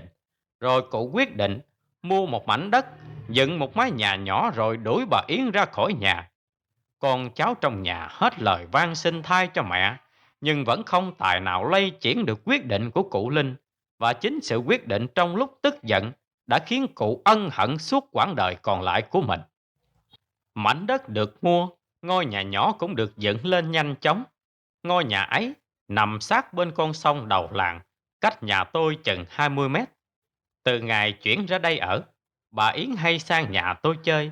Có lẽ vì hợp tuổi với mẹ và lại là họ hàng, nên mẹ tôi quý bà Yến lắm. Bà cũng thế, có chuyện gì bà đều tâm sự với mẹ. Có nhiều khi bố mẹ cãi nhau, mẹ giận bỏ sang nhà bà Yến để ngủ. Hay những khi đi học về không thấy mẹ, thì tôi chắc chắn chạy sang nhà bà Yến sẽ thấy mẹ ở đấy. Nói như vậy để đủ hình dung mẹ tôi và bà Yến thân nhau như thế nào. Là con người sống ở trên đời, kẻ thương người ghét đó là chuyện bình thường. Làm sao mà sống cho vừa lòng hết tất cả. Bà Yến cũng không ngoại lệ. Người thương thì an ủi động viên, còn người ghét thì họ tìm đủ mọi chuyện để bàn tán về bà. Nhưng ngược lại, bà Yến vẫn lạc quan lắm, chẳng thấy bà buồn. Được tiếp xúc với bà Yến, tôi mới thấy con người bà thật là dễ mến, hiền lành, dịu dàng, lúc nào cũng nhỏ nhẹ. Tôi không nghĩ một người như thế lại có thể phản bội chồng mình, người mà đã đầu óc tay gối suốt bao nhiêu năm qua. Có những kẻ ác mộng, họ vẫn bàn tán về chuyện. Thỉnh thoảng đêm, họ vẫn thấy một người đàn ông đi vào ngôi nhà nhỏ nơi bà Yến ở bằng cửa sau. Mẹ tôi nghe thấy mọi chuyện thì kể lại với bà Yến. Hôm qua, cháu thấy mấy người ở trong làng, họ đồn thấy ông Tề đi vào nhà thím bằng cửa sau đấy. Mỗi lần nghe người ta bàn tán như vậy, thì bà Yến lại cười trừ. Kệ họ, họ muốn nói gì là do miệng của họ, tớ chẳng cấm được. Bà Yến chỉ hơn mẹ tôi mấy tuổi, nên toàn xưng cậu tớ với mẹ. Nhưng mà thím không nói, người ta lại nghĩ là đúng. Thím hiền quá đấy chứ, như cháu nha, là cháu không có chịu để yên đâu. Tớ biết nói gì bây giờ. Tớ bảo không á, thì họ nghĩ là lẽ đương nhiên rồi. Có ai đi couple mà bảo mình đi không? Hay là tớ nhận cho cả làng vui nhỉ? Mà có khi không phải là người đâu, là ma đấy. Câu nói bâng quơ của bà Yến khiến tôi và mẹ phải rùng mình. À, để tớ kể cho mà nghe. Hôm qua tớ dậy đi vệ sinh, vừa mở cửa sau á, thì tớ thấy có một bóng người chạy vụt vào chuồng gà. Tưởng ăn trộm, nên tớ chạy lại bật đèn kiểm tra thì chẳng thấy ai. Rồi nhiều đêm đang ngủ, thì gà nhà tớ nó cứ kêu loạn lên, như có ai đuổi ấy. Đến lúc xuống kiểm tra lại thì chẳng thấy gì, gà cũng không bị sao hết. Trong chuồng gà lại đang có một đàn gà con mới nở. Sợ chuột vào ăn, nên hôm sau tớ phải đặt bẫy luôn. Hiếm ở đây một mình, đêm ngủ thì nhớ khóa cửa vào. Cẩn thận thì hơn, xin bùa về chôn ở bốn góc nhà đi cho yên tâm. Thôi, tin gì mấy cái đấy. Nhiều đêm tớ ngủ tớ còn nghe thấy ai gọi tên, xong gõ cửa nữa kìa. Nhưng tớ mặc kệ. Hay là anh Tê gọi nhỉ? Đấy, chuyện như vậy á, mà vẫn cười đùa lạc quan được. Bà Yến như thế á, khiến những người ở vị trí đứng giữa như gia đình tôi á, quả thật không biết phải nghĩ sao. Thôi thì, người ta tốt với mình thì mình sống tốt lại với người ta, sẽ không hổ thẹn với lương tâm. Bố mẹ tôi á, vẫn nói như thế. Chiều hôm nay, mẹ lại sang nhà bà Yến chơi. Mẹ cùng bà Yến và 4 người nữa lập thành một hội chị em chơi với nhau. Nên đi đâu, làm gì hay có món gì ngon là không bao giờ thiếu mặt những người khác. Hôm nay cũng như thế. 6 người rủ nhau rán bánh khoai ở nhà bà Yến. Cái gì chứ đồ ăn thì tôi đánh hơi nhanh lắm. Thấy mấy bà đi với nhau là đón ngay có cái đồ ăn rồi. Thế là bỏ bạn bỏ bè, bỏ lửng cuộc chơi. Công nhận tiếng đồn xưa quả không sai. Bà Yến vừa xinh đẹp, lại vừa khéo tay nữa. Bà rán bánh ngon quá. Tôi đưa miếng bánh đầu tiên vào miệng nhai mà không kìm được cảm xúc. Ôi, ngon lắm luôn. Nghe tôi nói thì cả hội bạn của mẹ cười vẻ khoái chí. Ơ, cháu khen thiệt mà. Tôi ngượng ngùng trước tràng cười dài cả cây số của mọi người. Người ta khen thật mà. Các cô chẳng có tí thiện chí nào. Tôi phụng phịu, mặc kệ mọi người và tiếp tục thưởng thức. Bà Yến thấy tôi như vậy thì xoa đầu nói. À, cảm ơn nha. Ăn ngon á, thì mai bà lại làm. Mai đi học về sang đây ăn nha. Vâng ạ. Các cậu ơi, tôi sắp đi Nam rồi. Bà Yến quay sang nói với mọi người. Thấy bà Yến nói thế thì mẹ tôi hết sức ngạc nhiên. Vì bấy lâu nay có thấy bà nhắc gì đến chuyện đi Nam đâu. Thím đi Nam làm cái gì? Sao chưa nghe thím kể? Mẹ tôi hỏi. Cái Hạnh nó mới gọi về trưa nay. Bảo tớ vào bế con cho nó mà. Hạnh là con gái lớn của bà Yến, lấy chồng Bắc Giang. Nhưng cưới xong hai vợ chồng vào Nam lập nghiệp. Đến nay đã gần chục năm. Thế thì đi thôi. Bà vào đấy có khi lại sướng à. Ở nhà làm chi cho khổ. Đi đi, ở nhà bọn này trông cho. Các cô nghe bà Yến nói thế thì nhất trí vui vẻ phiên bà nên đi. Nhưng mà tớ đi tớ thấy chưa có yên tâm. Gà vịt ở nhà chắc tớ gửi quà nha. Vì nhà quà cũng nuôi thì dễ hơn. Còn con chó nè, tớ gửi 7 nè, mang về nuôi hộ. Nhà thì chẳng cần trông gì hết á. Đồ đạc có giá trị mang về nhà mẹ đẻ hết rồi. À, mà các cậu ở nhà thì phải cẩn thận nha. Nhất là nhà quà ấy. Vì mấy đêm nay tớ thấy có mấy thằng ngồi trên bờ sông kia kìa. Nó nhìn vào nhà quà hoài đấy. Bọn này chắc ăn trộm chó à. Tối đến thì xích chó vào. Thế á, bà nhìn thấy nó từ hôm nào? Rồi có nhìn ra dáng chung không? Vì mấy hôm nay làng mình có mấy nhà mất chó đây. Cô Họa nghe bà Yến dặn thì có chút lo lắng. Tớ cũng không rõ. Hình như có hai ba thằng gì á. Mặt tớ kém, lại ban đêm nhìn mờ mờ. Chẳng biết chính xác có mấy thằng. Bọn này là thanh niên à. Mặc áo sơ mi trắng sơ vin nữa. Bà này hâm. Ai điên trộm chó bằng áo trắng sơ vin? Phải rồi. Một người trong nhóm lên tiếng, rồi cả nhóm lại cười hô hố. Mà bà vớ vẩn. Có khi lại bị ma trêu đấy. Hôm lâu rồi tôi nghe người ta nói nhìn thấy một người đàn ông mặc áo trắng đi vào nhà bà bằng cửa sau đấy. Lời của cô Bảy làm ngắt mạch cười của mọi người. Tất cả nhìn nhau, hiểu ra điều gì rồi im lặng ăn bánh. Bà Yến thấy im ắng lại pha trò. Ôi giời, sợ gì. Tớ cũng có kể với mẹ cái Nga rồi. Giờ kể lại cho mọi người nghe. Đêm hôm nọ á, tớ dậy đi vệ sinh, cũng thấy có mấy bóng người chạy vào chuồng gà. Tưởng bọn trộm gà. Tớ bật đèn kiểm tra lại chẳng thấy gì. Đấy, ma quỷ gì. Toàn tự mình hù mình thôi. Vẻ mặt của tất cả mọi người đều thể hiện ý không muốn nhắc đến chuyện này, nên mẹ tôi lên tiếng đánh lảng sang chuyện khác. Thế Thiêm bao giờ đi? Chắc ăn thanh minh xong á. Tớ đi. Còn một tuần nữa để chuẩn bị. Lần này á, tớ đi lâu nha. Các cậu ở nhà đừng có nhớ tớ đấy. Gơm, bà làm như lần đầu đi xa ấy. Mà dặn kỹ thế. Hay là định đi không về? Cô Bảy cười trêu bà Yến. Phủi phủi cái mồm nhà bà. Nói liên thiên. Nghe câu nói đùa vô duyên, mẹ tôi lập tức ngắt lời cô Bảy.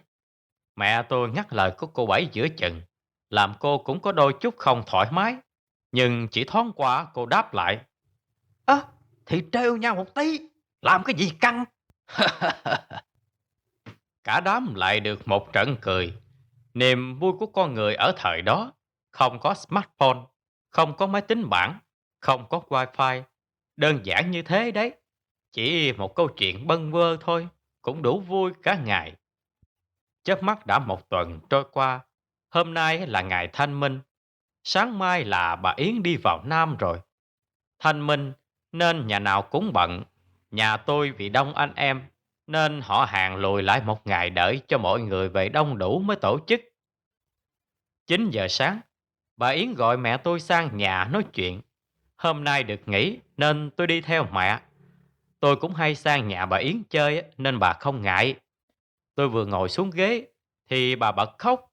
Mẹ tôi hỏi chuyện thì bà lấy lại bình tĩnh rồi kể. Vừa nãy tôi về nhà chồng để làm thanh minh. Sao thím về? Chú Đức gọi thím về à? Không, chẳng ai gọi tớ về đâu. Hôm nay thanh minh các con các cháu về hết. Tớ muốn về phụ giúp mọi người. Với lại tớ muốn làm tròn trách nhiệm của người con dâu. Ngày thanh minh á, làm sao tớ không về được. Thím nghĩ vậy á, cháu ủng hộ. Nhưng thím làm thế đúng mà. Sao thím khóc? Có chuyện gì thím nói cho nghe. Biết đâu cháu giúp được thím sao? Cậu không giúp được tớ đâu. Mà tớ cũng muốn kể cho cậu nghe để nhẹ lòng tớ. Về từ sáng sớm rồi. Các con tớ thì nó vui lắm. Nhưng ông Đức và bố chồng á, thì không thèm nhìn mặt. Mà họ cũng không nói gì. Tớ nghĩ đây là ngày đặc biệt. Vì thế họ cũng muốn giữ không khí vui vẻ cho gia đình. Nên tớ ở lại dọn dẹp.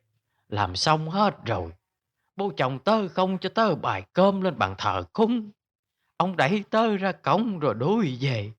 Cấm tớ không được phép vào cổng lần nào nữa hết. Nhục nhã quá mẹ cái Nga à. Mẹ tôi nghe chuyện á, thấy thương bà Yến lắm. Nhưng chẳng giúp được gì. Chỉ biết ngồi cạnh động viên cho đến khi bà khóc mệt rồi. Bà bảo mẹ con tôi về đi, để bà nghỉ một chút. Về đến nhà lại quay vào cơm nước. Thế là hết buổi sáng. Một buổi chiều cùng ngày, khi cả nhà đang ngồi xem phim, thì tôi nghe thấy một tiếng nổ. mà cũng không hẳn là tiếng nổ. Nó chỉ là một tiếng bụp va chạm, nhưng cũng không phải là tai nạn do hai xe đâm vào nhau. Tôi đang ngồi trên giường, liền nhảy phóc xuống đất chạy ra cửa ngó, thì nhìn thấy ở giữa đường là một chiếc xe ô tô màu đen.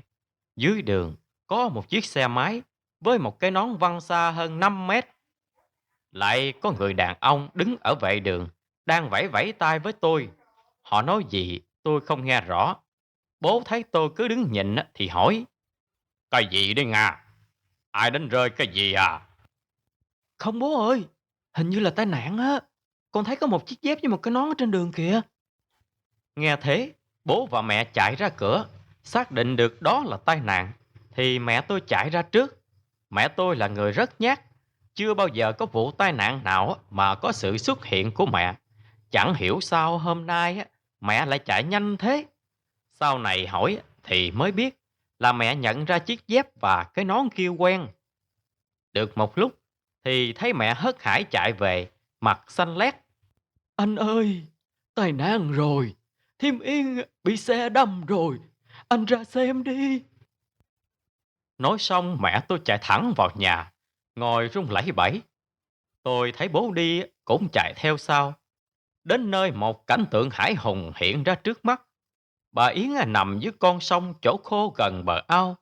Áo trong tóc lên cao đến cổ, lộ hết thịt da, tai và mũi chảy máu. Bố tôi rút điện thoại gọi công an. Nhìn bố gọi công an tôi thấy lạ lạ, nên tôi hỏi: "Sao bố không gọi cứu thương? Mỗi khi con thấy bố vẫn gọi cứu thương, sao mới gọi công an mà?" Ôi cái câu ngu lại không đúng thời điểm, nên tôi đã bị bố cho một cái ánh mắt sắc lẹm. Con bé im như thóc. 15 phút sau công an đến hiện trường khám nghiệm, thì tôi mới hiểu được hành động của bố. Bà Yến chết rồi, chết ngay tại chỗ ngã, gãy chân, gãy xương sườn và vỡ sọ. Bà Yến chết, nhưng bố chồng và chồng bà vẫn không nhìn mặt bà lần cuối. Chỉ có các con là chạy ra khóc mẹ. Khổ thân cho số phận của bà, đến chết vẫn không được tha thứ. 1 tiếng đồng hồ trôi qua, công an mới đưa ra kết luận là bà Yến tự tử. Vì ở hiện trường không có dấu vết gì để khẳng định là người điều khiển xe ô tô đâm vào bà cả. Đám tang của bà Yến diễn ra trong ngôi nhà nhỏ mà bà vẫn đang ở. Mẹ tôi cũng chạy đi chạy lại để giúp mọi người lo ma chay. Đến ngày thứ 3, sau khi chôn cất mộ yên mã đẹp cho bà Yến xong, thì ngay ngày hôm sau, người ta lại rỉ tai nhau về những chuyện là đêm thứ 3, sau ngày bà Yến chết, có người nhìn thấy bà Yến đi bên cạnh một người đàn ông cao to, cứ đi dọc con đường chính ra đến đầu làng. Còn tôi, mẹ tôi, cả bố tôi và rất nhiều người khác nữa đều nghe thấy tiếng chó tru nối tiếp nhau từ cuối làng ra đến đầu làng, rồi lại vòng vào bên trong xóm. Nó là con đường đi về nhà chồng của bà. Có lẽ do cái chết đến quá đột ngột, nên linh hồn của bà Yến vẫn chưa chịu chấp nhận, mà ngay hôm đó đã điên cuồng đi trong đêm tìm về nhà. Còn về phía cụ Linh, đến khi bà Yến chết, cụ vẫn chưa chịu tha thứ cho tội lỗi mà đứa con dâu gây ra. Vì vậy, ngày đưa bà Yến ra đồng, cũng không ai thấy sự xuất hiện của cụ. Và rất lạ một điều, cụ còn bắt con cháu bịt hết các lỗ hở ở cổng, không để hở một chỗ nào có thể nhìn ra đường dù là một lỗ nhỏ. Càng ngạc nhiên hơn, khi đến một ngày, cụ đột nhiên đồng ý chuyển bát hương của bà Yến về nhà để thờ cúng. Gặng hỏi lý do, cụ mới kể lại trong nước mắt: "Con Yến nó bị oan là tại tôi không chịu tìm hiểu kỹ, là tại tôi ngu muội tin lời người ta mà đuổi nó ra khỏi nhà, để dẫn đến cái cơ sự này. Sau ngày chôn, nó đã tìm về nhà. Nó đứng ở cổng nhìn vào, trong đôi mắt nó buồn lắm. Nó nhìn tôi rồi nó nói những gì mà tôi không có nghe được. 3 đêm liền, nó đều về như thế. Tôi giận con Yến nên đã bảo bọn nhỏ bịt kín cổng, tưởng thế là xong. Nhưng đến đêm thứ năm á, thì nó về báo mộng. Bố ơi, con bị oan, con không phản bội anh Đức, con không bôi nhọ danh dự của bố, con không làm gì có lỗi với dòng họ tổ tiên. Con xin lỗi bố vì đã không làm tròn bổn phận của nàng dâu. Con không có tự tử, con bị người ta hại. Nhưng người ta thương con, muốn con hạnh phúc nên mang con đi theo. Con mong bố tha thứ cho con. Sau này tôi tìm hiểu sự tình thì mới biết đó chỉ là lời đồn đại của những đứa ghen ăn tức ở với con Yên. Chúng nó dựng chuyện để chia rẽ gia đình tôi. Là tôi sai, là tôi sai. Yên ơi, bố sai rồi. Con ơi, bố sai rồi, Yên ơi. Cụ Linh nó bật khóc thành tiếng, khóc đau thương ăn năn hối lỗi, mà có lẽ chỉ có mình cụ hiểu á, người chết không thể sống lại. Mọi việc cụ làm bây giờ cũng một phần nào giúp cho linh hồn của Yến á được thanh thản. Đó là chuyện gia đình cụ Linh. Còn gia đình tôi cũng bị ảnh hưởng không ít. Mẹ tôi sau 3 ngày đám tang của bà Yến thì bị ốm một trận khá nặng, rồi không hiểu lý do vì sao mà cứ đến 5 giờ chiều là mẹ bắt bố đóng hết cửa hướng ra đường, chỉ để hé một chút, cho tới khi những giấc mơ mà tôi kể với mẹ đã khiến mẹ phải nói ra lý do tại sao mẹ làm vậy và bắt bố đi xin bùa. Như đã kể, tôi và mẹ hợp tuổi với bà Yến. Có lẽ thế mà sau khi bà Yến chết, tôi và mẹ luôn có những giấc mơ kỳ lạ chung nhau. Những ngày đầu, cứ cách 2-3 ngày, tôi lại ngủ mơ thấy bà Yến về rồi đi qua nhà tôi. Lần nào tôi cũng thấy bà Yến đi cùng một người đàn ông. Hai người họ nói chuyện với nhau thân thiết. Thỉnh thoảng bà Yến lại liếc nhìn rồi cười với tôi như hồi còn sống. Mà bao lần tôi cố nhìn thật kỹ người đàn ông kia, nhưng vẫn không thể nhận ra đó là ai. Rồi những giấc mơ như thế cũng ít dần. Tôi được ngủ ngon trong khoảng thời gian hơn 2 tháng. Rồi lại tiếp tục một năm trời ròng rã. Cứ đến đêm ngày 15 âm lịch hàng tháng, tôi lại gặp những giấc mơ cũ. Những lần mơ như vậy, tôi tỉnh dậy rất mệt mỏi và sợ hãi. Khoảng thời gian đấy tôi tụt hết mấy cân. Còn mẹ tôi cũng không khá hơn là mấy. Mẹ cũng mất ngủ nhiều đêm vì những giấc mơ cứ không hẹn mà gặp. Lúc trước tôi ngủ riêng, nhưng từ ngày đó tôi không dám ngủ một mình mà chuyển xuống ngủ với mẹ. Cho đến một đêm, tôi phải thức trắng mà có lẽ đêm đó là đêm cuối cùng và là đêm chấm dứt mọi cơn ác mộng. 2:30 trong đêm tĩnh lặng. Không, không, không đi, không đi. Mẹ, mẹ ơi, cứu con.